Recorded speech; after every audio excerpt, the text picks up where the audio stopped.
விட்டஸ் வீலா சேனலுக்கு உங்களை அன்பு வரக்கும் தோழர்களே. காலை வணக்கம். வீடியோவோட முதல் நாள் தோழர் மணி பார்த்தீங்கன்னா 7 மணிக்கு மேலே ஆச்சு. எப்பயுமே பார்த்தீங்கன்னா 6 மணிக்கு வண்டி எடுப்பேன். 6 மணிக்கு கூட ஆர்டர் வந்து எடுத்துடுறாங்க. ஓலல் வந்து எடுக்கிறேன்னா இன்னொரு ஆள் எடுத்துடுறாங்க. அதனால் பார்த்தீங்கன்னா எனக்கு அந்த கொஞ்சம் இன்ட்ரெஸ்ட் இல்லைனா சும்மா எப்பப்போ டைம் கிடைக்குது அப்பப்போ ஒர்க் பண்ணுறது. இப்போலாம் ஃபுல்லாக இதில் இதை பேஸ் பண்ணி ஒர்க் பண்ணதே இல்லை. உங்களுக்கு தான் லாஸ்ட் வீடியோ சொல்லிட்டேன். அந்த கதையெல்லாம் இப்போ திருப்பி இல்லைன்னு பேசுவேன்னா இப்போ வந்து பார்த்தீங்கன்னா இன்சென்டிவ் பற்றி நான் சொல்லிட்டுறேன். இன்சென்டிவ் வந்து பார்த்தீங்கன்னா ஓலாவை தான் ஆக்சுவலாக பார்த்தீங்கன்னா இன்சென்டிவ் சூப்பராக கொடுத்துட்டு இருந்தான். இப்போயும் கொடுத்துட்ருக்கான். ஆனால் அந்த இன்சென்டிவ் எடுக்க முடியல. ஒரு ஆர்டர் எடுத்தாலே பார்த்தீங்கன்னா 15 ரூபா. எத்தனை ஆர்டர் நீங்கள் எடுத்தாலும் சரி ஒவ்வொரு ஆர்டருக்கு 15 ரூபா இன்சென்டிவ் கொடுக்குறான். நம்ம எடுக்கிறது போக ஏர்னிங்ஸ் போக. ஓலா இதுதான் வீக்லி அதெல்லாம் கிடையாது. மொத்தமே இதுதான். ஒரு ஆர்டருக்கு 15 ரூபா எக்ஸ்ட்ரா கிடைக்கும். ரெண்டாவது பார்த்தீங்கன்னா ஊபர் வீக்லி இன்சென்டிவ் பற்றி பேசலாம். டெய்லி இன்சென்டிவ் பற்றி பேசுறது வேஸ்ட்டு. ஏன்னா ஊபரில் இன்சென்டிவே வேஸ்ட்டு. நான் ஊபர் இன்சென்டிவ் பேசுறது வேஸ்ட்டு. ஏன்னா நம்ம ஏர்ன் பண்ணுறது போக அதில் கிடைக்கிற மீதியை தான் அவங்க வந்து இன்சென்டிவாக கொடுக்குறாங்க. ஊபர் அண்ட் ரேபிடோ இதுதான் பண்ணிட்டு இருக்காங்க இப்போதைக்கு. ஊபர் வந்து வீக்லி பார்த்தீங்கன்னா 350 ரூபா 50 ட்ரிப் எடுத்தான்னா இது வந்து ஊபர் இன்சென்டிவ். அடுத்ததாக பார்த்தீங்கன்னா இது ரேபிடோ இருக்குது. ரேபிடோ பொறுத்த வரைக்கும் டெய்லி இன்சென்டிவ் வந்து பெட்டர். காலைல 7லேருந்து மதியானம் 12 மணி வரைக்கும் பார்த்தீங்கன்னா 100 ரூபா. அப்புறம் மதியானம் 12லேருந்து 4 மணி வரைக்கும் பார்த்தீங்கன்னா ஒரு 100 ரூபா. டெய்லி பார்த்தீங்கன்னா ஒரு 200 ரூபா கிடைக்கிறதுக்கு வாய்ப்பு உண்டு. அதே மாதிரி வீக்லி இன்சென்டிவ் எப்படி ஊபரில் சொல்கிறதுக்கு பிடிக்கலையோ அதே மாதிரி இதில் வந்து வீக்லி இன்சென்டிவ் சொல்கிறது பற்றி ஒரு யூஸும் கிடையாது. அது இருக்குது. ஆனால் அது ஏன் இருக்குது எதுக்கு இருக்குன்னு தெரில. ஒரு 1000 ரூபா 1500 என்னென்ன போட்டுருக்காங்க. அதெல்லாம் வேணாம். அது லொப்ப போவோம்.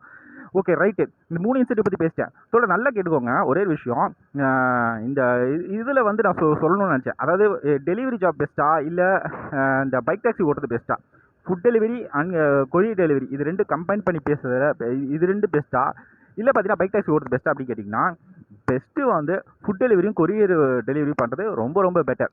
ஏன்னா நம்ம தனியாக தான் ஓட்டிகிட்டு போக போகிறோம். ஆள் வச்சு ஓட்டிட்டு போக போதில்லை. பைக் டாக்ஸி ஓட்டிங்கன்னா கண்டிப்பாக ஒரு பிரச்சனை வரும். என்னென்ன பிரச்சனை வரும்னு பார்த்தீங்கன்னா கிளச்சில் வந்து பிரச்சனை வரும். கிளச் இருக்குல்ல, கிளச்சில் வந்து பிரச்சனை வரும். அடுத்ததாக பார்த்தீங்கன்னா இன்ஜினில் கண்டிப்பாக பிரச்சனை வரும். இன்ஜினில் எப்படின்னு பார்த்தீங்கன்னா இன்ஜின் இருக்குல்ல, இன்ஜின் கேமராவில் தெரியாது, கொஞ்சம் பார்த்துக்கோங்க. முடிஞ்சால் நான் சும்மா உங்களுக்கு காட்டுறேன். அப்படிங்க இன்ஜினில் வந்து பிரச்சனை வரும். இல்லைனா 4 மாதத்துக்கு நான் எப்படி பார்த்தீங்கன்னா நான் 3-4 வாட்டி நான் மாற்றிட்டேன். கிளச்சு வந்து பார்த்தீங்கன்னா 4 மாதத்துக்கு ஒரு வாட்டி கிளச்சு பிளேட்டு மாற்றுற மாதிரி சுச்சுவேஷன் வரும். ஏன்னா தேய்மானம் சொல்லுவோம்ல, வண்டி தேய்மானம் சொல்லுவோம்ல, அது அடிக்கடி நடக்கும். ஸோ இன்ஜினில் வந்து ஏன் பிரச்சனை வருது, அடிக்கடி பிரச்சனை வரும். ஏன் வரும்? பைக் டாக்ஸி அதிகமாக ஓட்டுறதுனால ஹீட் அதிகமாகுது. நம்ம தனியாக போனோன்னா ஸ்பீடாக போனாலும் சரி ஸ்லோவாக போனாலும் சரி, ஸ்பீடாக மட்டும் போகக்கூடாது மேக்ஸிமம் பார்த்தீங்கன்னா தனியாக போனால். ஏன்னா ஹீட்டு அதுவும் ஹீட்டு தான். சரிங்களா? இப்போ பைக் டாக்ஸி ஓடுறேன்னு வச்சுக்கோங்களேன், நம்ம வந்து நம்மளுக்கு வரக்கூடிய ஆள் பார்த்தீங்கன்னா ஹெவி வெயிட்டாக வருவாங்க. இல்லைன்னா லீன் வெயிட், அதாவது ஒல்லியாக இருந்தாங்கன்னா கூட கொஞ்சம் ஃபாஸ்ட்டாக ஓட்டுங்கன்னு சொல்லுவாங்க. நம்ம வந்து முடியாதுன்னு தான் சொல்லுவோம். ஆனால் அதையும் மாரி கொஞ்சம் ஒரு சிலர் ப்ரெஷர் கொடுப்பாங்க. நம்ம மைண்டு கேட்காது. கொஞ்சம் 50லையாவது போவோம். 40ல் போகிறவங்க எப்படி 50ல் போவாங்க. ஸோ அவன் அதை ஓட்டுறதுனால என்ன ஆகுதுன்னா இன்ஜின் சூடு பிடிக்க என்ன ஆகும்னா சீக்கிரமாக இன்ஜின் ஸ்பாயில் ஆகும். ஸோ நீங்கள் கண்டிப்பாக வந்து இன்ஜினில் கோளாறு வரும். அடிக்கடி அதில் கை வைக்க வேண்டியதாக வரும். அடுத்ததாக பார்த்தீங்கன்னா இது பிரேக் ஷூ இருக்குல்ல, பிரேக் ஷூ மாதத்துக்கு ஒரு வாட்டி பிரேக் ஷூ நீங்கள் கை வச்சு ஆகணும். இது மாற்றியே ஆகணும், எல்லாம் கரைஞ்சிரும். ஓகேயா? அதுவும் தேய்மானம் தான். அடுத்ததாக செயின் கார்டு 6 மாதத்துக்கு ஒரு வாட்டி இல்லை வருஷத்துக்கு ஒரு வாட்டி கண்டிப்பாக செயின் கார்டு இது எல்லாம் மாற்றி ஆகணும். அதோட செலவு பார்த்தீங்கன்னா 1000 ரூபாலேருந்து 2000 கண்டிப்பாக செலவாகுது. மாதத்துக்கு உங்களுக்கு செலவு கண்டிப்பாக இருக்கும். ஒரு மாதம் செலவு இதில் செலவு இருக்கும். கிளச்சு செலவு வரும். சரி, கிளச்சு செலவு பண்ணிட்டோமே அப்படின்னு சொல்லிட்டு நம்ம அப்போ தான் ஃப்ரீயாக இருப்போம். அடுத்த மாதம் இதில் செயின் கார்டில் பிரச்சனை போடும். அப்பா செயின் கார்டு பிரச்சனை சரி பண்ணியாச்சு, வண்டியில் இப்போ எதுவும் பிரச்சனை இல்லை நினச்சோம் அப்படின்னா பிரேக் ஷூவில் இல்லை ட்ரம்மில் அந்த சைக்கிள் அந்த இதில் பார்த்தீங்கன்னா அந்த டயரில் அதில் ஏதாவது பிரச்சனை வரும். சரி, அதெல்லாம் சரி பண்ணிட்டோம் அப்படின்னு சொல்லிட்டு போனால் வண்டி சர்வீஸ் பண்ணி ஆகணும். எப்போ இத்தனை நாள் சர்வீஸ் பண்ண முட்டா அப்படின்னு ஏதாவது ஒன்று கேள்வி வரும்ல. ஸோ அதனால் பார்த்தீங்கன்னா சர்வீஸ் பண்ணி ஆகணும். அது அடுத்த மாதம் எல்லா பிரச்சனையும் முடிச்சிட்டோன்னு உட்காரவும் பாருங்கள்.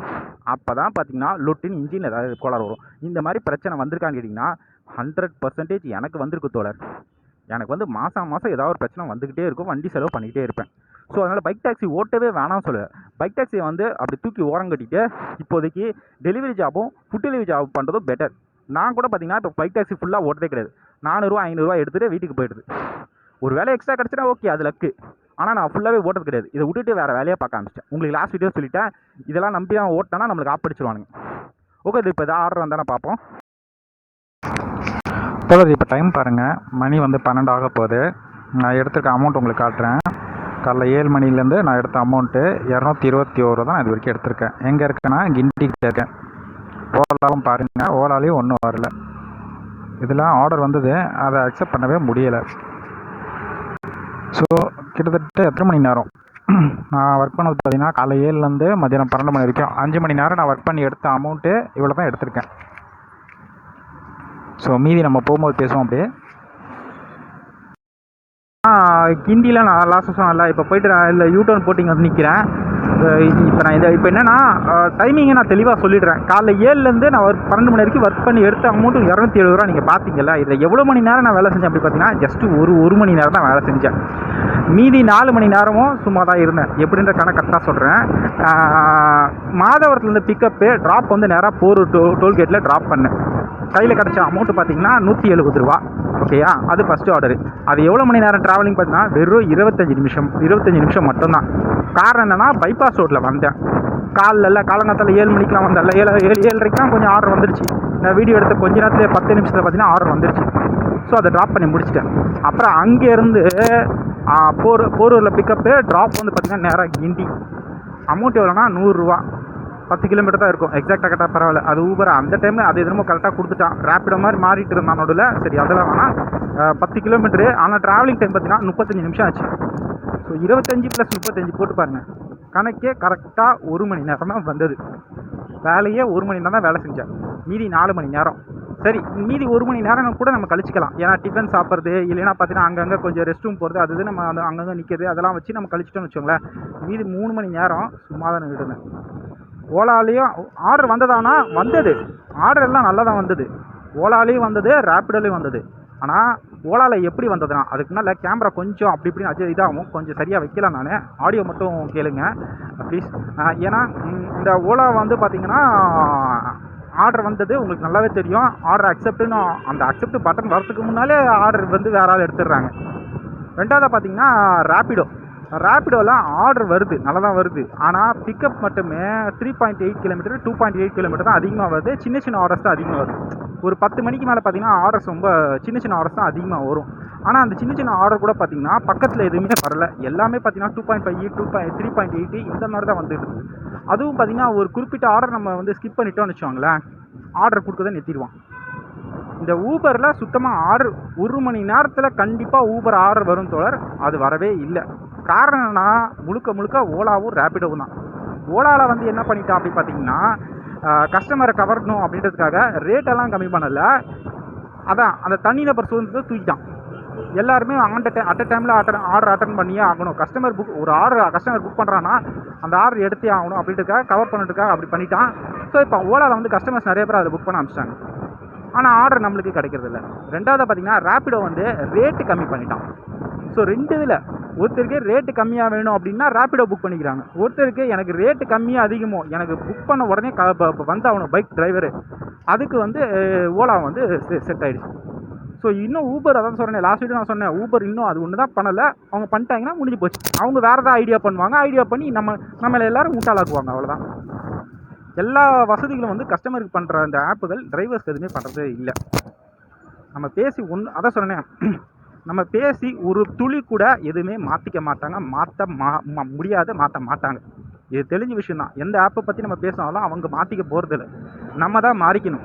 நம்ம வேறு ஏதாவது வேலையை பார்த்துக்கணும். நான் இப்போ பார்த்தீங்கன்னா அந்த கிண்டி ஒலிம்பியாடெக் பார்க்கிட்ட போய் நிற்பேன். ஒலிம்பியாடெக் பார்க்க சுத்தமாக ஆர்டர் வராது. ஈகார் தாங்கள்கிட்ட அதை தாண்டி கொஞ்சம் தூரம் போனால் தான் அங்கெல்லாம் சுத்தமே ஆர்டரே வராது. அதை தாண்டி கொஞ்சம் தூரம் போய் நிற்பேன். அங்கே எதாவது ஆர்டர் வருதான்னு பார்ப்பேன். வரல அப்படின்னா ஹோம் ரூட் போட்டு பார்ப்பேன். ஏன்னா வேறு ஒர்க் இருக்குது, எனக்கு வேறு ஒர்க்கு போய் நான் பார்ப்பேன்.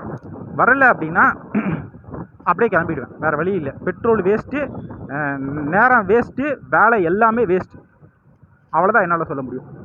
இன்னைக்கு இதுதான் வேலை, என்னோடய வேலை. ஓகே தோற, வேறு ஏதாவது நம்ம அடுத்த நாள் வீடியோ பார்ப்போம். வீடியோட 2வது நாள் மணி பார்த்தீங்கன்னா 7-7:30 மேலே ஆயிடுச்சு. மணி 8 மணிக்கிட்டே ஆக போகுது. காரணம்னா இல்லைப்பா செம்ம கிளைமேட்டு, லேட்டாக தான் எழுந்தேன். அது மட்டும் இந்த பீக் ஹவர்ஸில் வந்தால் எப்படியாவது நம்மளுக்கு ஆர்டர் கிடச்சிரும். இந்த 7 மணி 6 மணிக்கெலாம் வந்தோன்னு பார்த்தீங்கன்னா இப்போ கூட பசங்க எடுத்துடுறாங்க. ஏன்னா பசங்க டே நைட்டாக இப்போ எல்லாருமே ஒர்க் பண்ணுறாங்க. ஸோ பார்த்தீங்கன்னா அந்த டைமில் ஒர்க் பண்ணுறது வேலைக்கே ஆகாது தெரிஞ்சு போச்சு. இப்போ மணி 8 மணிக்கிட்ட ஆக போகுதுன்னு நினைக்கிறேன். கிளைமேட் நல்லா இருக்குது, அதான் ஒன்று. அடுத்த பார்த்தீங்கன்னா இன்னொரு விஷயம் என்னென்னா, இங்கே நிற்க மாட்டேன். நான் இந்த லொக்கேஷனில் வந்து மோஸ்ட்லி நிற்க மாட்டேன். நேராக பார்த்தீங்கன்னா ஆந்திரா பஸ் ஸ்டாண்ட்கிட்ட தான் போய் வண்டி நிப்பாட்டுவேன். இப்போ நான் எங்கே நிற்கிற பார்த்தீங்கன்னா அந்த சின்ன ரவுட்டான சொல்லிட்டு இருக்குது. இப்போ நான் நிற்கிற சைடு பார்த்தீங்கன்னா டுவர்ட்ஸ் இதுக்கு போகிற மாதிரி மாதரம் பஸ் ஸ்டாண்டு பாடி போகிற மாதிரி அந்த சைடில் நிற்கிறேன். ஸோ இந்த சைடில் வந்து ஆர்டர் பார்த்தீங்கன்னா நேராக பஸ் ஸ்டாண்டில் போனால் தான் ஆர்டர் கண்டிப்பாக வரும். இந்த ரைட்டில் பார்த்தீங்கன்னா வடபெரும்பாக்கம் அங்கே எங்கே வீடுகள் இருக்குது, நிறையா இண்டஸ்ட்ரீஸ், கம்பெனிஸ், ஃபேக்ட்ரிஸ் தான் அதிகமாக இருக்குது. வீடுகள் இருக்கும், ரொம்ப ரேரு. அப்புறம் பார்த்தீங்கன்னா ஆப்போசிட்டில் இந்த சைடுக்கு ஆப்போசிட் இருக்குது பார்த்தீங்களா, இதில் வந்து பார்த்தீங்கன்னா 10 மணிக்கு மேலே தான் வேலைக்கு ஆகும். அதுவும் போர்ட்டரு இந்த மாதிரி கொரியர் ஆப்பில் வேலை செஞ்சோம்னா வேலைக்கு ஆகும். ஏன்னா அங்கே வந்து அது என்னது கடைகள் அதிகமாக இருக்கும், கம்பி கடைகள், குடோன்ஸ் இந்த மாதிரி நிறையா இருக்கும். ஸோ அங்கே பார்சல் நிறையா கொடுத்து விடுவாங்க. இப்போ லெஃப்ட்டில் பார்த்தீங்கன்னா இந்த இடது பக்கமாக பார்த்தீங்கன்னா வீடுகள் நிறையா இருக்குது, ஆனால் ஆர்டர் ரொம்ப கம்மியாக வரும். காரணம்னா லோக்கல் பஸ் ஸ்டாப் இருக்குது. ஸோ அதனால் எல்லாருமே அதில் தான் போவாங்க. ஸோ ரொம்ப கம்மி, அதாவது பஸ் ஸ்டாண்டே இங்கே தான் இருக்குது. ஸோ அதனால் பார்த்தீங்கன்னா ஆர்டர்ஸ் இங்கே வந்து ரொம்ப ரேரு. இது ஒன்று. இதுக்கு பின்னால் நான் சொல்ல தேவையில்லை, உங்களுக்கு நல்லாவே தெரிஞ்சிடும். ஃபுல்லாக இதோட பார்த்தீங்கன்னா நேராக இதுக்கு தான் போகிற மாதிரி, எங்கன்னா நம்ம திருவெட்டூர் போகிற மாதிரி இருக்கும். சொல்ல தேவையில்லை சார். ரைட்டு, இது ஒன்று. அவ்வளோதான் தோழர். அடுத்த பார்த்தீங்கன்னா ஆர்டர் பற்றி சொல்கிறேன். நேற்று நடந்த கதையை சொல்லியிருக்கேன். நேற்று வந்து ஓலாவில் தான் ஆர்டர் வந்தது. ரொம்ப நேரம் நின்று பார்த்தேன், ஆர்டர் வரல. ஹோம் ரூட்டு போட்டு விடி நின்னாலும் பரவாயில்ல, ஆர்டர் எடுத்தே ஆகணும்னு சொல்லிட்டு நின்னேன். ஆனால் 10 நிமிஷத்தில் ஆர்டர் வந்துச்சு. எனக்கு வந்து சாதகமாக இருந்து, மற்றவங்களுக்கு கொஞ்சம் அது பாதகமாக இருந்தது. ஏன் காரணம் என்னன்னா, வந்த ஆர்டர் வந்து இது புழலில் வந்து ட்ராப் பண்ணுற மாதிரி இருந்தது. ஆனால் வந்து நான் நின்னது வந்து கிண்டி கொஞ்சம் 2.1 கிலோமீட்டர் கிட்ட போய் பிக்கப் பண்ணுற மாதிரி இருந்தது. கொஞ்சம் தள்ளி போய் பிக்கப் பண்ணுற மாதிரி இருந்தது. ஸோ பிக்கப் பண்ணிவிட்டேன். அங்கேருந்து பார்த்தீங்கன்னா புழலில் ட்ராப் பண்ணேன். வந்த அமௌண்ட்டு 170 ரூபா. எனக்கு 174 ரூபா எவ்வளோ கலெக்ட் பண்ண சொல்லிட்டு வந்துச்சுன்னு நினைக்கிறேன். எனக்கு 170 ரூபா சம்திங் ஏதோ வந்துச்சு. அப்பா சாமி, ஆளை விடுக்கிட்டான்னு சொல்லிட்டு நான் எடுத்து ட்ராப் பண்ணிவிட்டு வந்துட்டேன். ஏன் வந்து எனக்கு சாதகமாக வந்து மற்றவங்களுக்கு அது பாதகமாக இருந்தது அந்த டைமில் பார்த்தீங்கன்னா, மோஸ்ட் ஆஃப் த டைம் வந்து புழல் சைடில் வந்து ஆர்டர்ஸ் யாரும் எடுக்க மாட்டாங்க. இதில் வந்து புழல், திருமுடிவாக்கம், அப்புறம் பார்த்தீங்கன்னா இது என்னது ரெட்டில்ஸ், இந்த சைடில் வந்து ஆர்டர்ஸ் நான் பீக் ஹவர்ஸ்லன்னு இல்லை, அதாவது பகல் டைமில் எடுக்க மாட்டாங்க. ஈவினிங் டைமில் நிறைய பேர் எடுப்பாங்க, பீக் ஹவர்ஸில் எடுப்பாங்க. காரணம் என்னன்னா, அந்த சைடு எப்படியாவது போனோம்னா பீக் ஹவர்ஸில் ஈவினிங் டைமில் வந்து ஆர்டர் எப்படியாவது வந்துடும். இந்த மற்ற டைமில் நான் போனது பார்த்தீங்கன்னா மத்தியான டைம். இந்த டைமில் வந்து பசங்க ரொம்ப எடுக்க மாட்டாங்க. ஏன்னா அந்த சைடு போய்ட்டா அது வந்து எப்படிப்பட்ட ரோடு உங்களுக்கு எல்லாமே தெரியும். பிளெயின் ரோடு, சின்ன சந்துகள் கிடையாது. ஸோ ஆர்டர்ஸ் அந்த அளவுக்கு வராதனால அந்த சரி யாரும் எடுக்க மாட்டாங்க. ஸோ எனக்கு அது இதாகிடுச்சு. மற்றவங்களுக்கு அது லைட்டாக சின்னது அந்த டைமில் பாதகமாகிடுச்சு. ஸோ அதனால் ஆர்டர் எடுக்க முடிஞ்சது, அக்செப்ட் பண்ண முடிஞ்சது ஓலாவில். அதான் எடுத்துகிட்டேன், வந்துட்டேன். ஓகே ரைட்டு தோழர். இப்போது டேரக்டாக பார்த்தீங்கன்னா ஆல்ட்ரா பஸ் ஸ்டாப்பில் போய் வண்டியை போட்டுருவேன். அங்கே எப்படின்னா, ஏன்னா இங்கேருந்து வரதோட அங்கே இருக்கிறது பார்த்தீங்கன்னா டக்குன்னு ஆர்டர் கிடைக்கும். இங்கே இருந்துக்கிட்டு நான் அங்கே போய் அதுக்கு புக் பண்ணனா வராது. ஏன்னா பக்கத்தில் இருக்க வந்து அதிகமாக கொடுப்பான் ஆர்டர். ஸோ நான் அங்கே போயிட்டு நின்று வண்டியை போட்டுருவேன். ஓகே தோழர். இப்போ வரைக்கும் அமௌண்ட்டு பாருங்கள், 372. டைமிங்கை முதல்ல காமிச்சிடுறேன். டைமிங் பார்த்தீங்கன்னா மணி 12:20 கிட்ட ஆக போகுது. 12 கால் ஆயிடுச்சுன்னு வச்சுக்கோங்களேன். இது வரைக்கும் நான் எடுத்துக்க அமௌண்ட்டு 372 ரூபா. நேற்றோட இன்றைக்கி கொஞ்சம் பரவாயில்ல. நேற்று இதே டைமிங்கில் பார்த்தீங்கன்னா 270 ரூபா, இன்றைக்கி 370 ரூபா. ஆனால் லேட்டாக தான் எடுத்தேன். எத்தனைக்கும் 7:30-8 மணிக்கு தான் ஆர்டரே வந்திருக்கும். அதில் கூட பார்த்திங்கன்னா ஒரு 100 ரூபா வந்து ஒரு கஸ்டமர் ஏமாற்றிட்டாரு. நான் அது என்னன்னு சொல்கிறேன். 3 ஆர்டர் தான் பார்த்தேன். இந்த இதுக்கு பார்த்திங்கன்னா 372 ரூபா. 3 இது பாருங்கள், 3 ட்ரிப்ஸ் கம்ப்ளீட்டட்னு போட்டிருப்பாருங்க. இந்த 3 ஆர்டர் தான் பார்த்தேன். ஃபஸ்ட்டு ஆர்டர் பார்த்திங்கன்னா மாதவரத்துலேருந்து நேராக ராயப்பேட்டை ட்ராப்பு. 2வது ஆர்டர் வந்து அங்கேயே ட்ரிப்ளிகேனில் பிக்கப்பு, ட்ராப் வந்து கிண்டி. இவர் தான் வந்து கேஷு கொடுக்கல. நான் அதை சொல்கிறேன், ஏமாத்திராருன்னு சொல்கிறதா என்னன்னு தெரியல, அதை நான் அப்புறம் சொல்கிறேன். அது நம்ம முன்கூட்டி சொல்லக்கூடாது. கிண்டியில் ட்ராப் பண்ணார். அடுத்த பார்த்திங்கன்னா அங்கே கிண்டியில் பிக்கப்பு, ட்ராப் வந்து பார்த்திங்கன்னா இங்கே கீழ்ப்பாக்கம் சைடில் நான் ட்ராப் பண்ணிட்டு இப்போ கீழ்ப்பாக்கம் அந்த சரௌண்டிங்கில் இருக்கேன். 3 ட்ராப் தான் பண்ணேன். 3 ஆர்டர் தான் நான் பண்ணியிருக்கேன். பரவாயில்ல, 372 ரூபா வந்திருக்கு. ஆனால் அதுலேயும் 100 ரூபா வந்து ஒரு கஸ்டமர் பார்த்திங்கன்னா கொடுக்கல. என்ன சொன்னார் அப்படி பார்த்தீங்கன்னா, நான் எப்பயுமே கஸ்டமர்கிட்ட வந்து ஃபஸ்ட்டு நான் இது வந்து நீங்களும் ஃபாலோ பண்ணுங்கள் ஃப்ரெண்ட்ஸ். இருந்தும் பார்த்தீங்கன்னா இவங்க இப்படி தான் பண்ணுறாங்க. பிக்கப், அதாவது ஆர்டர் வந்த உடனே கஸ்டமருக்கு கால் பண்ணி நான் கேட்குறது, இந்த டீட்டெயிலாம் மற்ற டீட்டெயிலாம் கேட்டுக்கிட்டு லாஸ்ட்டாக பார்த்தீங்கன்னா, சார் கேஷா இல்லை வேலெட்டில் ஏதாவது ஜிபே அந்த மாதிரி தான் போடுவீங்க சார் அப்படின்னு கேட்பேன். கேஷுன்னு சொன்னாங்கன்னா ஓகே ரைட்டு, நோ ப்ராப்ளம், அது வாட்டி போயிடுவேன். வேலெட்டுன்னு ஏதோ சொன்னாங்கன்னா அதையும் ஒன்றும் பண்ண முடியாதுன்னு வைங்களேன். நம்ம கடைசியில் போய் சொல்லிக்கலாம், சார் நீ ஒரு வேளை கொடுக்கல ஏதாவது பண்ணாங்கன்னா அப்போ சொல்லிக்கலாம், சார் அப்போ கேஷ் இல்லாமல் எதுக்கு புக் பண்ணுறீங்க அப்படின்னு நம்ம கேள்வி கேட்டலாம். ஆனால் வந்து ஃபஸ்ட்டே சொல்லிட்டு நம்ம கேட்டுக்கிறோம்ல. ஏன்னா ஒரு சிலர் என்ன சொல்லுவாங்கன்னா, இல்லைப்பா நம்ம அங்கே போய் ட்ராப் பண்ணிட்டு அவர்கிட்ட தான்ப்பா நான் கேஷ் வாங்கி கொடுக்கணும், ஓனர்கிட்ட தான் கொடுக்கணும், அது வாங்கணும் அது கொடுக்கணும், இப்படி ஏதாவது ஒன்று சொல்லுவாங்க, ஃப்ரெண்டுக்கிட்ட வாங்கிக்கணும் அப்படின்னு. அப்போ வந்து அந்த ஆர்டர் நான் எஸ்கேப் ஆகி கேன்சல் பண்ணிவிடுவேன். ஸோ இவர் என்ன சொன்னார்னா, பிக்கப் வந்து ட்ரிப்ளிகேனு, ட்ராப் வந்து பார்த்தீங்கன்னா கிண்டி. பிக்கப் பண்ணிவிட்டு கேஷாக வேலட்டான்னு கேட்டேன். இந்த மாதிரி கேஷ்ன்னு சொன்னாப்பில். ட்ராப் பண்ணும்போது பாக்கெட்லேருந்து எடுத்தார். சார் ஐயோ என்கிட்ட 50 ரூபா தான் ப்ரோ இருக்குது, 50 ரூபா கொடுத்துட்டாவது போயிடலாம், அது கூட நான் போய் மொத்தமாக நான் அமௌண்ட்டை போடுறேன், ஒரு 10 நிமிஷத்தில் போட்டுறேன் அப்படி சொன்னார். இன்னும் 1 ஹவர் ஆச்சு, அமௌண்ட் வரவே இல்லை. ஸோ ஆனால் அதே நேரத்தில் மோஸ்ட்லி பார்த்தீங்கன்னா இந்த மாதிரி பண்ணுற கஸ்டமர் வந்து நான் ஈவினிங் டைமில் ஃபோன் பண்ணி திருப்பி கால் பண்ணி கேட்டுருது. அதனால் நம்ம சொல்ல முடியாது. ஒரு வேளை போட்டாருன்னு வைங்களேன், நான் சொன்னதெல்லாம் வேஸ்ட்டாக போயிடும். என்ன நடக்குது இன்றைக்கி நைட்டு நான் பார்த்துட்டு நான் நாளைக்கு வீடியோவில் நான் சொல்கிறேன் தோழர். ஏன்னா நான் வாட்டுக்கு தெரியாமல் ஒருத்தர் போய் தப்பாக சொல்லக்கூடாதுல்ல. ஆனால் என்னோட கேள்வி என்னென்னா, கேஷ் இல்லைல்ல, உன் கையில் கேஷ் இல்லை, அப்புறம் எதுக்கு புக் பண்ணுற? ஆட்டோவோ காரோ பைக்கோ, அப்புறம் எதுக்கு நீ ஃபோனில் வந்து கேட்கும்போது என்கிட்ட இல்லை நான் கேஷ் தாங்க கொடுப்பேன் அப்படின்னு சொல்கிறேன், ஏன் ஜிபே தான் பண்ணணும்னு சொல்கிறேன். கேஷே கையில் இல்லைன்னா எதுக்கு புக் பண்ணுறீங்க? ஆட்டோவில் புக் பண்ணுறீங்க, ஓசிலையா நாங்கள் உழைக்கிறதுக்காக நாங்கள் இந்த வண்டியை வாங்கி வச்சுட்டு உங்களுக்கு சுற்றுறோம் நாங்கள் நாயாட்டோம். அவர் காசு கொடுத்துறான்னு வைங்களேன், ஜிபே கொடுத்துட்றாரு, ஜிபே போட்டுறாரு வைங்க, அது வேறு விஷயம். ஆனால் இந்த கேள்விக்கு என்னோட கேள்விக்கு இது என்ன பதில்? எதுவுமே காசே இல்லாமல் எதுக்கு புக் பண்ணுறீங்க? சரி தோழர், நான் இதோட பார்த்தீங்கன்னா ஹோம் ரூட் போட்டு தான் நான் வந்து கிளம்புவேன். ஏன்னா எனக்கு இதுக்கு மேலே நிற்க முடியாது. ஏன்னா நிற்க முடியாது மீன்ஸ் இல்லை, எனக்கு வேறு வேலை இருக்குது, அந்த வேலையை பார்த்து நான் அமௌண்ட் ஏர்ன் பண்ணிப்பேன். இதில் ஃபுல் டைம் பண்ணுறதை நிறுத்திட்டேன். நான் வந்து பார்ட் டைமாக தான் ஏர்ன் பண்ணுறது, அதாவது மத்தியானம் வரைக்கும் வேலை செய்யுது, மத்தியானம் 1 மணி 2 மணி வரைக்கும் தான். அதுக்கு மேலே பார்த்தீங்கன்னா வேறு வேலை இருக்குது. அதில் இதோட கொஞ்சம் பரவாயில்லாமல் அமௌண்ட் கிடைக்குது, நல்ல அமௌண்ட் கிடைக்குது. ஸோ அதிலே நான் ஒர்க் பண்ணி ஏர்ன் பண்ணிங்க. இது வந்து வேலைக்கு ஆகாது. இது வந்து இவ்வளோ தான். ஊபரில் எவ்வளோ நேரம் நிற்க வேண்டியதாக இருக்குன்னா, ஒரு ஆர்டருக்கு 3/4 மணி நேரத்துலேருந்து 1 மணி நேரம் நிற்க வேண்டியதாக இருக்குது. ஓலாவில் ரேப்பிடோலையும் ஆர்டர் வருது. ஓலாவில் வந்து ஃபுட் ஆர்டர் தான் வருது. அது அந்த அமௌண்ட் சுத்தமாக செட்டே ஆக மாட்டேங்குது. 5 கிலோமீட்டர் ட்ராப்பு, 2.5 கிலோமீட்டர் பிக்கப்பு, கொடுக்குற அமௌண்ட் பார்த்தீங்கன்னா 48 ரூபா. இது என்ன கணக்குன்னே தெரியல. Ola food order. அதுக்கப்புறம் பைக் டாக்ஸி சொல்லவே வேணாம், வருது. ஆனால் அதை அக்செப்ட் பண்ணுறதுக்குள்ளே வேலைக்கு ஆகாமல் போயிடுது. ஒரு சில ஆர்டர்லாம் வருது, எடுக்கவே மாட்டாங்க பசங்க. ஏன்னா 25 ரூபா ஆர்டர்னு இருக்கும். பிக்கப் பார்த்தீங்கன்னா 1.5 கிலோமீட்டர் இருக்கும். ட்ராப் வந்து பார்த்தீங்கன்னா 3 கிலோமீட்டரு, 2.8 கிலோமீட்டர்லாம் இருக்கும். என்ன கணக்குன்னே தெரியல. அது ஊபரு 1 மணி நேரத்துக்கு ஒரு வாட்டி ஆர்டர் கொடுக்குறான். அதுவும் பார்த்தீங்கன்னா 1 மணி நேரம் கொடுத்தா கூட பரவாயில்ல. சில டைம் இப்போலாம் பார்த்தீங்கன்னா 2 மணி நேரம் ஆகுது. சரி, அது ரொம்ப லென்த்தாக பேச வேணாம். நான் அடுத்ததாக நாளைக்கு வீடியோ அப்படியே கண்டினியூ பண்ணுவோம் தோழர். காலை வணக்கம். வீடியோவோட 3வது நாள் தோழர். இன்றைக்கி வந்து பார்த்திங்கன்னா நான் ஆர்டர் எடுக்க வரதே பார்த்திங்கன்னா டைமே பார்த்திங்கன்னா 9 மணிக்கிட்ட ஆக போகுது. மணி 9 ஆக போகுது. காரணம் என்னென்னா, காலைல கிளைமேட் அப்படி இருந்தது, என்னை ஏமாத்திருச்சு. காலைல 7 மணிக்கு எந்திரிக்கும் போது 6:30 7 மணிக்கெலாம் எந்திரிக்கும் போது பார்த்திங்கன்னா மழை பெய்கிற மாதிரி இருந்தது. ஸோ நான் என்ன பண்ணேன், மழை பெய்யுதுன்னா நல்லா நனைகிற மாதிரி தூள் போட்டு இருந்தது. நீங்கள் பார்த்தாலே தெரியும், ரோடு எப்படி இருக்கு பாருங்கள், அப்படியே ஈரமாக இருக்கு பாருங்கள், இந்த மாதிரி இருந்தது. ஸோ நான் என்ன பண்ணேன்னா, ஆஹா இன்னைக்கு இயற்கை வந்து நம்மளுக்கு லீவ் விட்டுருக்கு போதுக்கு, நம்மளோட இதை புரிஞ்சிக்கிச்சு, அதான் நம்மளுக்கு ரெஸ்ட் கொடுக்குது, அதுவே லீவ் கொடுக்குது அப்படின்னு சொல்லிட்டு நான் திரும்பி படுத்துட்டேன். அப்படி இப்படி புரண்டி படுக்கும்போது திடீர்னு 8 மணி திரும்பி பார்த்தா கிளைமேட்டே வேற மாதிரி இருக்குது. ஆத்தாடி என்னடா இது இப்படி மாறிடுச்சு கிளைமேட் சொல்லிட்டு எஞ்சி ஓடி டப்பட்டப்பன்னு எஞ்சி ஓடி குளிச்சு கிளம்பி வந்துட்டேன். 9 மணிக்கு மணி இப்போ 9 மணி ஆயிருக்கும். 9 மணி மேலேயான்னு தெரியல. ஆனால் பார்த்தீங்கன்னா 7 மணி மாதிரி இருக்குது. எப்படி பார்த்தீங்கன்னா எங்கள் வீட்டு சைட்லேருந்து மாதவரத்துலேருந்து 2 கிலோமீட்டர் நான் தள்ளி வந்திருக்கேன். ஏன் வந்திருக்கேன், எதுக்கு அப்படி வந்திருக்கேன் அப்படி பார்த்தீங்கன்னா, இன்னமும் போவேன். அதான் 2 கிலோமீட்டர்கிட்ட போவேன். சரிங்களா, மேக்ஸிமம் இதெல்லாம் சேர்த்து வச்சு பார்த்தீங்கன்னா 2 கிலோமீட்டருக்கு மேலே போவேன் நான். ஏன் அப்படி போவேன்னு பார்த்தீங்கன்னா, எங்கள் ஏரியாவிலேருந்து எடுக்கலாம்ல அப்படின்னு ஒரு கேள்வி இருக்குது. எங்கள் ஏரியாவில் எடுக்க மாட்டேன்னா இல்லை, முக்கால்வாசி பார்த்தீங்கன்னா எங்கள் ஏரியா சைட்லேருந்து மாதவரம் சைட்லேருந்து ஆர்டர் எடுக்கிறோன்னா எந்தெந்த ஏரியா சைடு போகும்னு பார்த்தீங்கன்னா, மணலி சைடு போகும், திருவொற்றூர் சைடு தான் போகும், இது தொண்டியார்பேட்டை சைடு தான் போகும், இல்லைன்னா பழைய வண்ணார்பேட்டை சைடு போகும், இல்லைன்னா இந்த பக்கம் வடபேர் பக்கம் போகும், கொசப்பூர் இந்த சைடு தான் போகும். இது போகிறதுனால என்னென்னா, இந்த சைடு வந்து பீக் ஹவர்ஸில் நம்மளுக்கு எப்பயுமே கொஞ்சம் ரஷ்ஷாக இருக்கணும், வேலை வந்து ரஷ்ஷாக இருக்கணும், டப்பன்னு ஓடிக்கிட்டே இருக்கணும். இப்போ நான் வீடியோ எடுக்கிறது கூட எனக்கு ரொம்ப பரபரப்பாக இருக்குது. பரபரப்பாக இருக்கணும்னா, அதாவது நம்ம போன உடனே ஆர்டர் டக்குன்னு வரணும். இப்போ அந்த இடத்துல போய் நான் பரபரப்பாக இருக்க டைமில் போய்ட்டு அங்கே போய் நின்றுட்டு ஆர்டர் வரல அப்படின்னா 11 மணிக்கு மேலே ரொம்ப டயர்டாகிடும், வீட்டுக்கு போதான் தோணும், வேலை செய்ய தோணாது. ஸோ இந்த 8லேருந்து 11 மணி வரைக்கும் பரபரப்பாக இருந்துக்கிட்டே இருக்கணும். இந்த ஆர்டர்ஸ் எல்லாம் எடுக்க மாட்டேன். இது எடுக்கிற மேட்டர் இல்லை, எடுத்துருவேன். எடுத்து அங்கே போனால் உடனே டக்குன்னு ஆர்டர் வருமா? வராது. ஸோ அதனால் நான் இப்போ வந்து மாதவரம் பஸ் ஸ்டாண்டில் போய் நின்றுவேன். ஒரு 2 கிலோமீட்டர் 3 கிலோமீட்டர் பெட்ரோல் வேஸ்ட் ஆனாலும் பரவாயில்லன்னு சொல்லிட்டு அந்த சைடு போயிடுவேன்.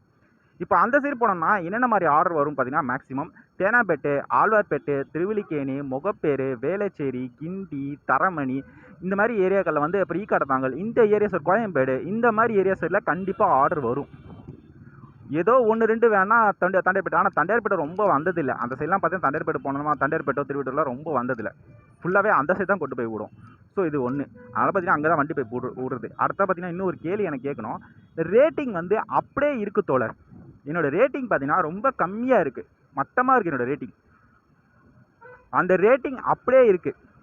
நீங்கள் வேணால் போய் செக் பண்ணி பார்க்கலாம். உங்களை ரேட்டிங்கில் போய்ட்டு நீங்கள் கிளிக் பண்ணி பார்த்தீங்கன்னு வச்சுக்கோங்களேன், அதில் இத்தனை பேர் ரேட்டிங் 500 பேர் லாஸ்ட் 500 ரேட்டிங்னு இருப்பாங்க பார்த்தீங்களா, அதை செக் பண்ணி பார்த்தீங்கன்னா 1 ஸ்டார் வந்து எத்தனை ரேட்டிங் பண்ணியிருக்காங்க, 2 ஸ்டார் வந்து எத்தனை ரேட்டிங் பண்ணியிருக்காங்க, 3 ஸ்டாரு 4 ஸ்டார் 5 ஸ்டார் எத்தனை ரேட்டிங் பண்ணியிருக்காங்கன்னு சொல்லிட்டு இருக்கும்ல, அது வந்து இன்க்ரீஸ் ஆகிட்டே இருக்கும். அதாவது அது மாறிக்கிட்டே இருக்கும், இன்க்ரீஸ் ஆகும் டிக்ரீஸ் ஆகும், ஏதோ மாறிக்கிட்டே இருக்கும். அது மாறவே இல்லை, ரேட்டிங் வந்து அப்படியே இருக்குது. இப்போ இதனால் என்ன ஆகும் அப்படி பார்த்தீங்கன்னா, கஸ்டமர் வந்து கேன்சல் பண்ணுறாங்க. நான் ஒரு கஸ்டமர்கிட்ட விசாரித்தேன். ஒரு கஸ்டமர்கிட்ட இல்லை, ஒரு 10 கஸ்டமர்கிட்ட நான் விசாரித்தேன். 10 பேருமே என்ன சொல்கிறாங்க அப்படி பார்த்தீங்கன்னா, ரேட்டிங் ஆமாப்பா நாங்கள் பார்த்துக்குவோம்ப்பா, ரொம்ப மட்டமாக இருந்தால் கேன்சல் பண்ணிவிடுவோம். இது நடக்குதான்னு கேட்டிங்கன்னா, நீங்களே விசாரிச்சு பாருங்கள் கஸ்டமர்கிட்ட. சார் ரேட்டிங்கை பார்த்து நீங்கள் புக் பண்ணிட்டீங்களா அப்படின்னு. கண்டிப்பாக புக் பண்ணுவாங்க.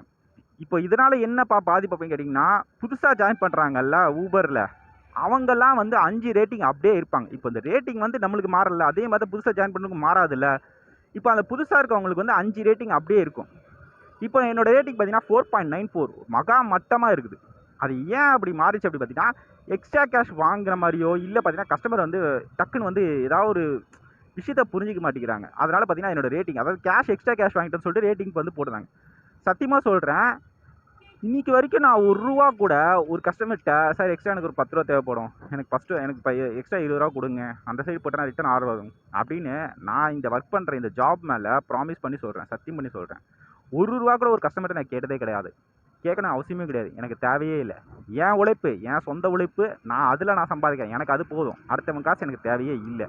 ஆனால் அதையும் மீறி ரேட்டு எக்ஸ்ட்ரா கேஷ் வாங்கிட்டேன்னு சொல்லிட்டு ரேட்டிங் கம்மியாக பண்ணிக்காங்க, ஐடி அடிக்கடி சஸ்பெண்ட் பண்ணிக்காங்க. ஸோ இந்த கதையெல்லாம் ஓகே, இதெல்லாம் என் கதை விட்டுருங்க. ஆனால் ரேட்டிங் கம்மியாச்சுன்னா புதுசாக வரவங்க 5 ரேட்டிங்கில் இருப்பாங்க. அப்போ பழைய ஆட்கள் வந்து இந்த ரேட் கம்மியாக இருப்பாங்க, அவங்களுக்கு எவ்வளோ கஷ்டமாக இருக்கும்? இதுதான் என்னோட கேள்வி. உங்களோட ரேட்டிங் எப்படி இருக்குது அப்படின்றத எனக்கு கமெண்ட் பண்ணுங்கள், நம்ம தெரிஞ்சுக்கலாம். ஓகே சார், அடுத்த ஆர்டர் வந்தால் தோழர், நான் எந்த நேரத்தில் வாய வச்சேன்னு தெரில. வீடியோ ஸ்டார்டிங்கில் சொன்னேன் தெரியுமா, வண்டி ரிப்பேர் ஆகுறது, அடிக்கடி ரிப்பேர் ஆகும் அப்படி சொன்ன தெரியுமா. அது சொன்னதுனால என்னமோ எனக்கு ஆகிடுச்சு போதுக்கு. இந்த பாருங்கள் கிக்கரு, ஆக்சுவலாக என்னோடய கிக்கர் எப்படி இருக்கணும், இப்படி இருக்கணும், நேராகவே வரமாட்டேங்குது. எப்படி பாருங்கள், இப்படி இருக்குது. யமஹா பைக்கில் இருக்கும் அது மாதிரி இருக்குது. ஆக்சுவலாக இது வந்து எப்படி இருக்கணும்னா ஸ்ட்ரைட்டாக இருக்கணும், நேராக இப்படி இருக்கணும், இந்த இடத்துல இருக்கணும். அப்படியே விட்டோம்னா எப்படி இருக்குது பாருங்கள். என் பொழப்பு இன்றைக்கி கெட்டது, இன்றைக்கி இல்லை நாளைக்கு கெட்டது. இப்போ கிக்கரை ரெடி பண்ணி கொடுக்கணும், என்ன பண்ணுவோன்னு தெரியல. ஆக்சுவலாக இந்த வாரம் ஃபுல்லாக ஒர்க் பண்ணுறதை நான் உங்களுக்கு வந்து அப்படியே காட்டலாம்னு நினச்சேன். என் பொழப்பு சுத்தமாக கெட்டு போச்சு. சம்பாதிக்கிற காசு வண்டிக்கு செலவு பண்ணுறதுக்கே சரியாக இருக்குது. இதனால தான் இந்த டெலிவரி ஜாப்பு இதெல்லாம் நான் ஓட்டுறதுக்கே எனக்கு கடுப்பாக இருக்குது. இப்போ இதுக்கு எவ்வளோ கேட்பாங்கன்னு தெரியல. இதற்கு பார்த்தீங்கன்னா இன்ஜின் செலவு, அந்த செலவு. நான் இங்கே எங்கே இருக்கேன்னு பார்த்தீங்கன்னா திருவள்ளிக்கேணி சேப்பாக்கில் இருக்கேன், இந்த இடத்துல இருக்கேன். சேப்பாக்கு அந்த பேக் சைடு இருக்குல்ல, அந்த இடத்துல இருக்கேன்.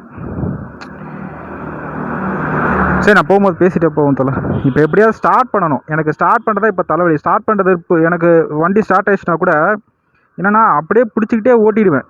அப்படியே இப்போ மாதவரம் வரைக்கும் ஒரு 18 கிலோமீட்டர் பார்த்தீங்கன்னா அப்படியே பிடிச்சிக்கிட்டு ஓட்டிடுவேன். எனக்கு அது மேட்ரு இல்லை, இப்போ ஸ்டார்ட் ஆகணும், அதுதான் எனக்கு பெரிய தலைவலி. ஒரு வழியாக பார்த்தீங்கன்னா வண்டியை ஸ்டார்ட் பண்ணிட்டேன். நான் கிக்கரை மிதித்து ஸ்டார்ட் பண்ணலை, அப்படியே ஓடி தான் தள்ளினேன். ஏன்னா கிக்கர் வந்து ரொம்ப ப்ரெஷர் கொடுத்தோன்னா லொடுக்குன்னு கீழே இப்போ கீழ்ப்பக்கமாக இறங்கிடுது. அப்புறம் பார்த்தீங்கன்னா அப்புறம் வண்டி ஓடிட்டு இருக்கும்போது, ஏன்னா லைட்டாக இப்போ பிடிச்சிக்கிட்டு இருக்கு, நான் எங்கேயாவது ஓட்டிகிட்டு போகும்போது திடீர்னு பார்த்தீங்கன்னா அது கீழே வந்துச்சுன்னா அது தெரியாது. அதனால் பார்த்தீங்கன்னா இப்போ நான் அது கூட பயந்துக்கிட்டு ஒரு கால் பார்த்தீங்கன்னா இந்த கால் அழகாக தூக்குறேன்னா அந்த காலை ஈஸியாக தூக்க முடியல பாருங்கள். அதை பிடிச்சிக்கிட்டே ஓடிக்கிட்டு இருக்கேன், லிவரை பிடிச்சிட்டு ஓட்டிகிட்டு இருக்கேன். இன்றைக்கி நான் சம்பாதிச்ச காசே வெறும் ₹200 தான். ₹200க்கு ₹5 கம்மி. ஓலாவில் வந்தது, மாதவரத்தில் பிக்கப்பு, ட்ராப் பார்த்தீங்கன்னா நேராக இதுக்கிட்ட வந்து விட்டேன், தேனாம்பேட்டில் வந்து விட்டேன். அந்த கஸ்டமர் ட்ராப் பண்ண ப்ரோ நீங்கள் அடுத்த எங்கே போகிறீங்க கேட்டார். இல்லை சார் நான் இப்போது எங்கேயும் போகல, அடுத்த ஆர்டர் தான் வெயிட்டிங். ஒன்றும் இல்லை, நான் ஒரு எக்ஸ்ட்ரா ஒரு ₹50 கொடுக்குறேன், எனக்கு அங்கே ட்ரிப்ளிகேனில் விட்டுருங்க சொன்னார். கரெக்டாக ட்ரிப்ளிகேன் கோஸ்ட் ஹாஸ்பிட்டலுக்குள்ள அங்கே போய் அவரை இறக்கி விட்டேன். அதுவும் பார்த்தீங்கன்னா அவர் ஹாஸ்பிட்டல் விஷயமா போயிட்டு இருக்காருனால நான் எதுவும் மறுக்கலை. ஏன்னா அவர் நான் இறக்கி விட்டதே தேனாம்பேட்டில் அந்த அகர்வால் ஹாஸ்பிட்டல் இருக்குல்ல, அங்கே தான் அவர் இறக்குனேன். ஸோ அதனால் பார்த்தீங்கன்னா ஹாஸ்பிட்டல் விஷயமா போகிறாரு. நம்ம கொஞ்சம் நேரம் வெயிட் பண்ணுவோம், ஒரு 2 நிமிஷம் தான் வெயிட் பண்ண. ஆனால் உடனே அங்கே கோஸ் ஹாஸ்பிட்டலில் போய் ட்ராப் பண்ணிட்டு அவர் ஹாஸ்பிட்டல் விஷயமா போகிறேன். அவரை ட்ராப் பண்ண உடனே பார்த்தீங்கன்னா எனக்கு இந்த மாதிரி ஆகிடுச்சு. ட்ராப் பண்ணிவிட்டு கொஞ்சம் தூரம் அடுத்த ஆர்டர் எடுக்கலாம் அப்படின்னு சொல்லிட்டு ஸ்டார்ட் பண்ணேன், போச்சு. இன்றைக்கி என் பொழப்பு போச்சு. இப்போ எனக்கு அதெல்லாம் இல்லை. இப்போ எனக்கு என்ன மேட்டர்னா, இந்த வீடியோவில் நான் சம்பாதிச்ச காசு அத்தனையும் இப்போ இதுக்கு போகும். இதுதான் இயல்பாக எல்லாருக்குமே நடக்கிறது. சம்பாதிக்கிற காசு அத்தனையும் வண்டிக்கே போயிட்டுருக்கு. 75% பார்த்தீங்கன்னா வண்டிக்கு தான் அதிகமாக செலவாகும். 25% 30% மட்டும்தான் நம்ம வீட்டுக்கு சம்பாதிச்சு கொடுக்குறோம், மற்றபடி வேறு எதுவும் கிடையாது. 70% பார்த்தீங்கன்னா வண்டிக்கே போகும், வண்டிக்கு தான் போகும், வேறு எதுவும் போகாது. உங்களுக்கு லைவாகவே நான் ப்ரூவே காமிச்சிட்டேன். ஓகே தோழர், நான் இப்போ அப்படியே பிடிச்சிக்கிட்டே ஓட்டுறேன், வண்டி ஆஃப் பண்ண முடியாது. வண்டியை ஓரம் கட்டிக்கிட்டு வேணால் அப்படியே நான் இப்போ வீடியோ க்ளோஸ் பண்ணிக்கிறேன்.